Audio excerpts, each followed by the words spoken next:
Muy buenas tardes, amigos. Este es el programa Diálogos de Montoneros. Bueno, en los primeros 2 meses de este año, el Perú, como se dice, está rebotando económicamente y se registra un crecimiento de algo más de 2% en los 2 primeros meses. Pero los economistas nos dicen que ese crecimiento de 2% no es suficiente para seguir reduciendo pobreza. O la pobreza se mantiene así o sigue aumentando con ese crecimiento. Sin embargo, el Perú es un país bendecido por las circunstancias, por su geografía, por sus recursos naturales. Hoy producimos alrededor de 2,5 millones de toneladas de cobre y somos el segundo productor mundial de este metal rojo, aunque en los últimos meses se ha conocido que el Congo podría estarnos desplazando circunstancialmente de ese lugar. El cobre es el metal del futuro, es el metal de la cuarta revolución industrial, de los autos eléctricos, de las energías renovables. Y el Perú tiene una enorme potencialidad para producir cobre, pero gran parte de su cartera de inversiones en cobre no se están materializando, ya sea por la permanente crisis política o por la oposición del radicalismo antiminero y de las ONGs anticapitalistas. En este contexto, ¿qué tenemos que hacer para salir adelante? Porque queremos plantear una pregunta. ¿El Perú puede llegar a ser el primer productor mundial de cobre? ¿Puede llegarle a disputar esta situación a Chile? Y si ponemos en valor todo nuestro proyecto de cobre, el Perú en muy pocos años podría seguir creciendo, podría crecer entre 5 o 6%, podría bajar la pobreza a menos de 15%, en fin, el cobre es un universo enorme, enorme, potencialidades increíbles para el país. Bueno, para hablar de estos temas, el día de hoy hemos convocado al señor Víctor Govitz, él es presidente de la Sociedad Nacional de Minería y Petróleo y ha tenido la gentileza de aceptar esta conversación. Buenas tardes, señor Govitz, gracias por el diálogo. Buenas tardes, Víctor Andrés, y gracias por la oportunidad. Bueno, quiero empezar un poco preguntándole, señor Govitz, es una ilusión o es una pregunta correcta plantearse? ¿El Perú podría llegar a ser primer productor mundial de cobre o es soñar demasiado? No, es un sueño que se puede realizar en la medida que logremos un consenso, no de unos pocos, sino de una gran mayoría en el país, ¿no? El Perú, corrigiendo un poquito los números, el Perú va a producir este año entre 2,7 y 2,8 millones de toneladas, equivalente a la producción de Congo, como usted ha mencionado, pero hay diferencias notables con Congo, ¿no? El Perú, a diferencia del Congo, tiene un ecosistema minero.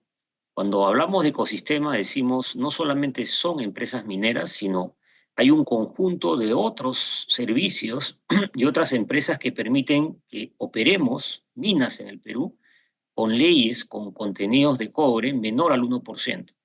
Además de las empresas mineras, tenemos un marco legal, un marco tributario, entes reguladores y, como digo, proveedores de bienes y servicios, contratistas, personal técnico, personal profesional, mano de obra calificada. Y todo esto hace posible que, como dije, en el Perú operemos, para ponerlo en términos mineros, contenidos de cobre menor al 1%. En el caso del Congo, es un país que está en el centro de África, con poca logística desarrollada y nos ha logrado alcanzar en nivel de producción basado en leyes muy altas. Tienen en esa gran zona cuprífera que comparten con Zambia, tienen minas subterráneas con leyes de más de 5%. Entonces, no necesariamente somos iguales, producimos lo mismo, pero nosotros, por el ecosistema que hemos creado, operamos de manera más eficiente y operamos minas con menor contenido metálico y por lo tanto, a su vez, generamos un impacto económico mucho mayor. Pero respondiendo a la pregunta, creo que sí es posible. Tenemos un portafolio de cobres en el norte, básicamente en Cajamarca, y hay otro portafolio en el sur, básicamente en Apurímac, y ambos nos permitirían, sin soñar, sin fundamento, nos permitirían superar los 5 millones de toneladas de cobre al año. Pero esos 5 millones de toneladas de cobre, si uno lo habla solamente en términos de toneladas, quizás el grueso de la población no lo capta, ¿no?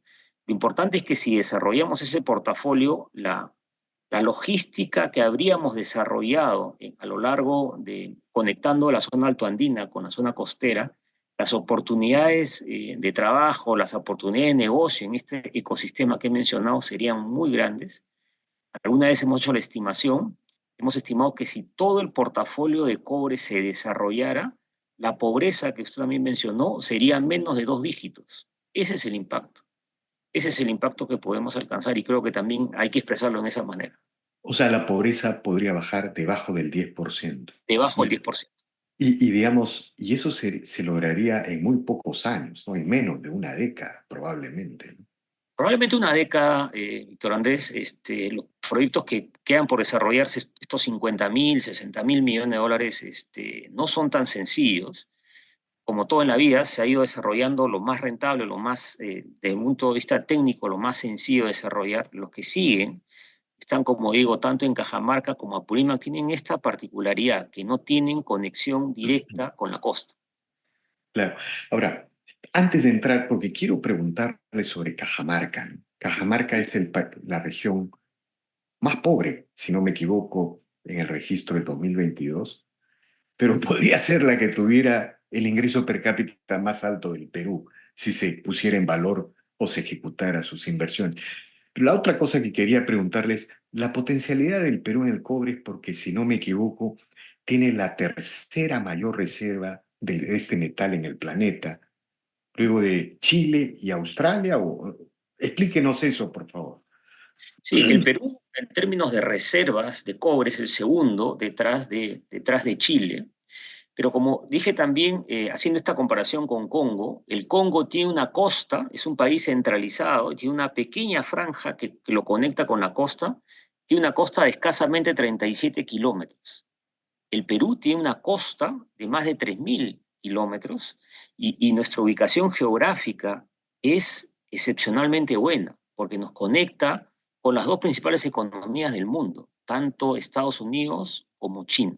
Sí, además del atributo geológico minero y el potencial, tenemos una ubicación geográfica que claramente se está viendo la inversión que se está desarrollando en el aeropuerto, en los puertos, por esa ubicación excepcional que es importante porque la logística, este negocio en minería es un negocio logístico también, tenemos que salir y exportar, es algo que Congo, por regreso a esa comparación, no lo tiene. En el caso de Cajamarca, el gran desafío es una oportunidad perdida. Uno, si yo hago recuento de los proyectos que hay allá, es decir, Conga, Galeno, Michiquillay, La Granja, Huimolache Sulfuros, Yanacocha Sulfuros, La Zanja Sulfuros, es decir, el número es muy importante y supera el millón, el potencial de más de 1 millón de toneladas de cobre. El desafío es, Cajamarca es una región 100% andina. Ancash, por ejemplo, es una región andina y costera. Entonces aquí el gran desafío es, y esa planificación es público y privada, ¿cómo vamos a desarrollar ese potencial? ¿Cómo lo vamos a conectar con el mundo? No queremos que nos pase lo de las Bambas, ¿no? Que tengamos estos conflictos. Entonces requiere diseñar una infraestructura que logre sacar la producción de manera eficiente, con baja huella ambiental, pero que a su vez va a requerir una sincronía, ¿no? Porque esos proyectos de infraestructura requieren una demanda, ¿no? Eh, Si eh, yo los proyectos los separo y no los hago salir todos en sincronía, es poco probable que salgan. Justo le comentaba en la pregunta anterior, hoy Cajamarca, bueno, según el registro del 22, debe haber subido un poco, tenía 44,4% de pobreza, era la región más pobreza.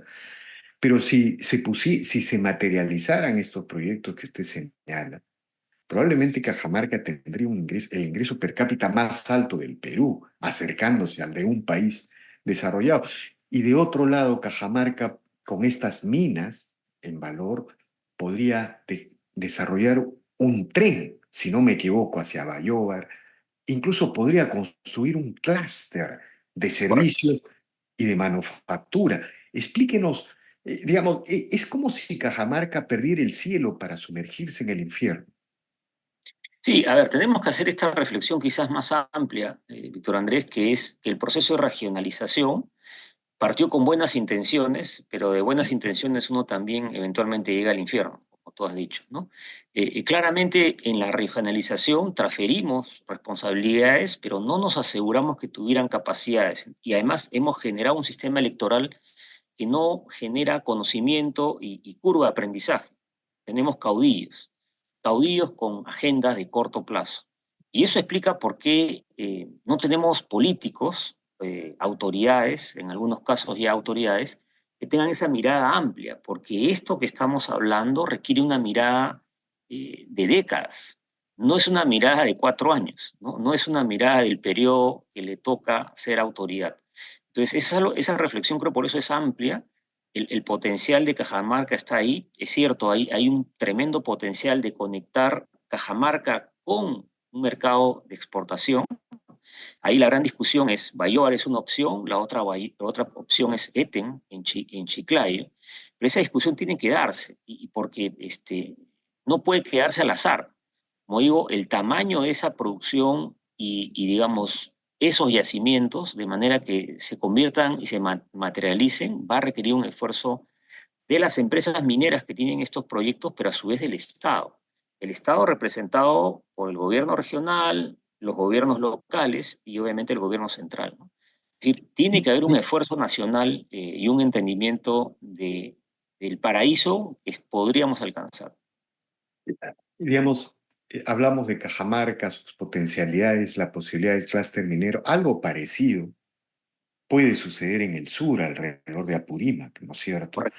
Este, digamos, esta idea de los clústeres es la idea de crear zonas de alto potencial de crecimiento, de tecnología, de industria, de servicios, tal como pasó en Chile, si no me equivoco, es en Antofagasta. Antofagasta. El ingreso per cápita de Antofagasta, tengo entendido, a diferencia del chileno, es el ingreso per cápita de Australia. O sea, Correcto. es una zona, es un eje Sí. de un país desarrollado en medio de un país que ha crecido enormemente en las últimas décadas, pero esa es la potencialidad. Háblenos también del proyecto del Clúster del Sur, señor Gómez. Sí, quizás un minuto antes, quizás explicar también el concepto, la geografía en el Perú nos ha puesto un tremendo desafío. Es una geografía agreste y tenemos poblaciones poco conectadas con los mercados. Y eso por eso explica las disparidades que tenemos entre el índice de desarrollo humano en las zonas costeras y en las zonas altoandinas. El desarrollo de la industria minera, que es una industria de exportación, y en particular la industria del cobre, de la cual estamos hablando, por las dimensiones y por los volúmenes que transporta, genera un corredor económico. Ese corredor económico conecta espacios geográficos agrestes, de poca densidad demográfica, de poca presencia o calidad de servicios del Estado, lo conecta, creamos un corredor que lo conecta a un mercado más grande y obviamente con una mayor oportunidad y la productividad en ese corredor se incrementa. Esa es la manera que tenemos que visualizar el potencial que existe, ¿no? En el caso del sur, como dije, Apurímac es el centro. Hay proyectos como Los Chancas, está el proyecto como Corocohuayco, está el proyecto Trapiche, está el proyecto Los Quechuas. Y a diferencia del norte, de alguna manera hay una infraestructura mayor ya creada porque sería el eje de Apurímac. Apurímac tiene que conectarse con Arequipa. En Arequipa tenemos el puerto de Matarani, en Arequipa tenemos ya un inicio de un clúster por la dimensión de Cerro Verde. Entonces, si uno mira en frío, desde el punto de vista técnico, el sur tiene más posibilidades de avanzar que el norte. Pero en ambos casos requerimos una mirada multianual, ¿no? De décadas, para que, digamos, tengamos un impacto significativo en el crecimiento del país, ¿no? Ahora, quiero preguntarle un poco sobre el cobre como actor mundial, ¿no? Es decir, el cobre es el metal de los autos eléctricos. Creo que ahora los autos eléctricos necesitan mucho más cobre, de las energías renovables. Y tengo 8 veces más. Un ocho, auto eléctrico tiene 8.8 veces más que un auto de combustión interna. y eso indica, señor Govitz, que la demanda va a ir en aumento. Se habla de que en la próxima década la demanda se va a duplicar, ¿no?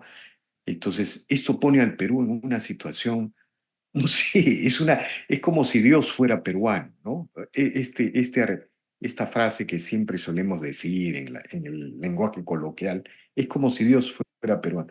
Explíquenos esta situación, la potencialidad del cobre, la demanda del cobre. Sí. Claro, la demanda del cobre se explica por la gran tendencia mundial de urbanización. El mundo entero comienza a dejar de ser rural y es un mundo cada vez más urbano. Y la vida urbana obviamente tiene eficiencias, mejores calidades de servicios, pero claramente requiere mucho más cobre. El cobre está presente en los autos, en la refrigeradora, en la cocina, en todos los artefactos que conocemos en la vida urbana. El mundo, al día de hoy, en números redondos, demanda 25 millones de toneladas de cobre al año. 25 millones. El Perú produce 2,7, un poco más del 10%, esa es la importancia. Chile produce un poco más de 5 millones, 10%. Chile es el primer productor y el Perú tiene un segundo potencial. Si esta tendencia, y somos en la Tierra en este minuto 8.000 millones de personas, esa mega tendencia continúa, ese cambio de mayor urbanización y a su vez le sumamos el gran esfuerzo de descarbonizar el desarrollo de la sociedad, es decir, menor consumo de combustibles fósiles, eso hace que hacia el año 2050, poco más de 2 décadas, el consumo de cobre en el mundo estaría en 50 millones de toneladas. Entonces se duplica. Claramente va a haber una porción que se va a reciclar. Es algo que está poco desarrollado porque, es decir, un contrapeso que se va a producir, es que el precio no se vaya al infinito. Pero claramente competimos con Chile, competimos con Congo, y a diferencia de Chile, nosotros también tenemos un ecosistema desarrollado y mucho más desarrollado que Congo. Entonces, si uno lo mira en perspectiva, si nosotros como país no logramos sentarnos y lograr colocar en la agenda de largo plazo, no en la agenda de la elección del 26, nos ponemos y sentamos y entendemos cuál es la agenda para desarrollar de manera sostenible al país, vamos a incluir sin duda el desarrollo de los proyectos mineros y seguramente vamos a incluir cómo esos proyectos mineros ayudan al desarrollo de la infraestructura que todavía falta desarrollar en el país. Esa infraestructura nos va a permitir operar y vivir en un espacio con menores costos y mejor calidad de vida. Ahora, señor Gobi, lo que no se entiende es si esta tendencia está tan marcada en la demanda mundial, como en el Perú, digamos, el último gran proyecto que se conoce, un gran megaproyecto, es Quellaveco, ¿no? Y yo recuerdo que a inicios de 2000 habían algunos estudios, algunas proyecciones que decían, si el Perú sigue creciendo a 5 o 6%, en el bicentenario probablemente su ingreso per cápita se acerque al de un país desarrollado. Pero la condición para lograr esos objetivos era que la minería y sobre todo el cobre se concretice, avance, Así ¿no? es. Entonces, ¿qué ha pasado en el Perú que nos ha llevado a una situación en la que esta velocidad crucero en el avance y el desarrollo de la industria del cobre se haya detenido? Y por otro lado, los opositores a la inversión privada señalan que en el Perú no se pagan suficientes impuestos, ¿no es cierto? Que las empresas se llevan y extraen los recursos de las poblaciones, de los distritos. Es un tema también a explicar, a hacer pedagogía, a explicarle a la gente. ¿Qué nos dice al respecto, señor Mira, Gómez? el primer tema es que más allá de buscar culpables, yo creo que una mirada igual, una mirada desapasionada nos dice que esa falta de entendimiento que tenemos como sociedad es porque tenemos una institución poco madura, ¿no?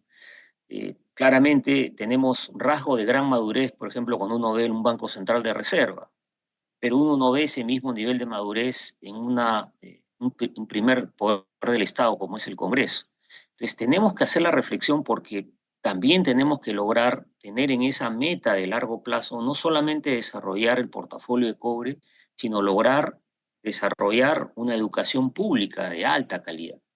Es decir, si queremos, para hacer la ecuación completa, ¿no? Tenemos la oportunidad de a través del cobre y este tremendo potencial generar los recursos y generar la infraestructura para conectar mejor el Perú, Y esos fondos también nos deben permitir cambiar el estadio de educación pública y cambiar el estadio de instituciones maduras y claves que el Perú necesita.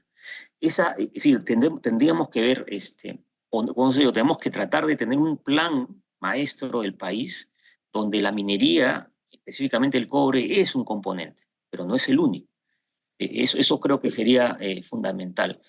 Su segunda parte de la pregunta era Sobre sobre, los impuestos, se señala pues que sí, la sí, sí, izquierda, estos sectores antiinversión, sí, suelen señalar que las empresas no pagan suficientes impuestos y que extraen los recursos claro. de la población.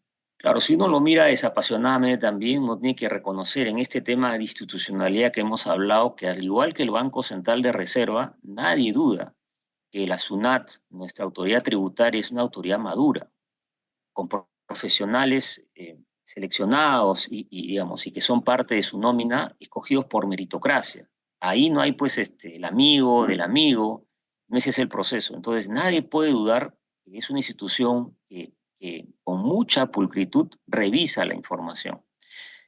La minería es uno de los principales aportantes en impuesto a la renta, es también un importante aportante de impuesto general a las ventas y claramente, como también todos debemos saber, es un negocio que produce un commodity.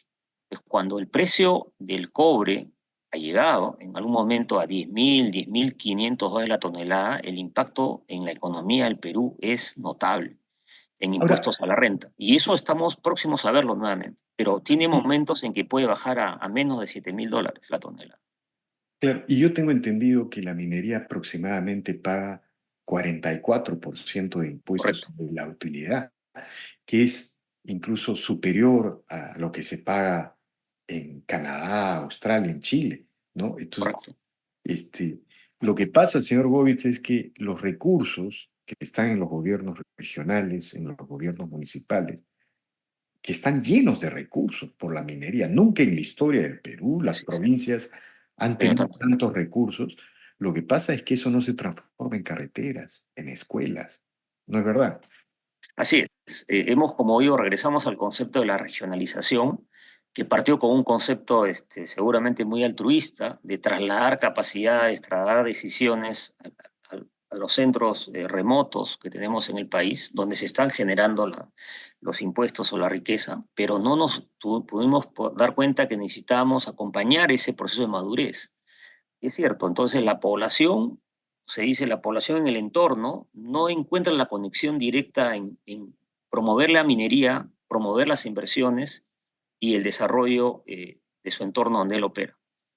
¿Por qué? Porque en la conexión es la autoridad local, la autoridad regional que tiene los fondos, no hemos desarrollado las capacidades.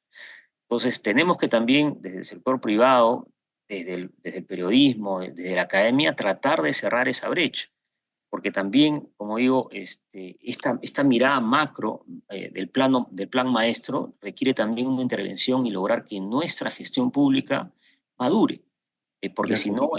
no, no vamos a cerrar la ecuación de manera correcta. De acuerdo, señor Gobi, le agradezco infinitamente por estas reflexiones y seguiremos conversando sobre estos temas.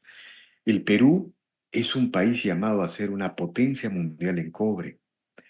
El desarrollo, la pobreza, el futuro tiene que ver con el cobre, pero necesitamos, como se dice, Estado de Derecho, ¿no? No nos vaya a pasar como Venezuela. Venezuela tiene la primera reserva mundial de petróleo, no tiene Estado de Derecho y es el país con 90% de pobreza. Entonces, Correcto.